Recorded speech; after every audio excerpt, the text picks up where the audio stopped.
गंमत शब्दांची, लेखन वर्षा चौगुले. श्रोते हो नमस्कार. आजचा शब्द आहे लाट. लालीने लाटण्याने लाटी लाटली. आजी, हे वाक्य सलग 10 वेळा तू म्हणून दाखवायचेस, मनू सांगत आली. मी प्रयत्न करते हा मनू, असं म्हणत आजीनं ते वाक्य म्हणायला सुरुवात केली. पण 3 वेळा म्हणताच आजी गडबडली आणि म्हणाली, हरले बाई मी. काय ग आजी, एवढं सोपं जमलं नाही. बघ मी कशी म्हणते, असं म्हणत तिनं धडाधडा हे वाक्य 10 वेळा म्हणून दाखवलं. हो ग बाई, मला नाही जमलं, पण जे जमतं ते सांगते तुला, चालेल? हो हो सांग. अगं, तुझ्या वाक्यातल्या प्रत्येक शब्दाची सुरुवात ल ने होते आणि उरलेल्या 3ही शब्दात लाट आहे. त्याची मजा सांगते तुला. लाट म्हणजे समुद्रातली लाट, हे तर तुला माहिती असेलच. पण लाट म्हणजे एखादा विचार तीव्र होणं, असा सुद्धा अर्थ आहे बर का.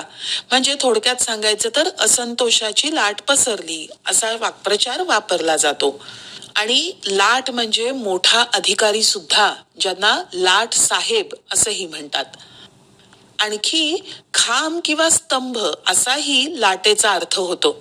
आणि पोळी लाट, पापड लाट असं म्हणतो की नाही आपण नेहमी, तर हे लाट म्हणजे लाटण्याची क्रिया. पोळपाटासोबत असतं ते लाटणं. लाटण्याचा दुसराही अर्थ आहे, बळकावणे, हिसकावून घेणे, असा सुद्धा त्याचा अर्थ होतो. यावरून लाटणारा किंवा लाटणारी म्हणजे पोळी पापड लाटणारी व्यक्ती असंही होतं आणि दुसरी लुबाडणारी किंवा लुटणारी व्यक्ती असाही अर्थ होतो.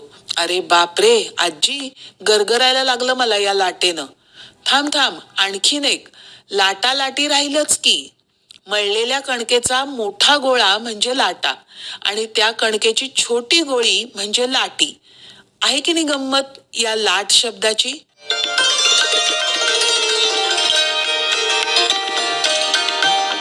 गंमत शब्दांची, लेखन वर्षा चौगुले, वाचन ऐश्वर्या बेहरे.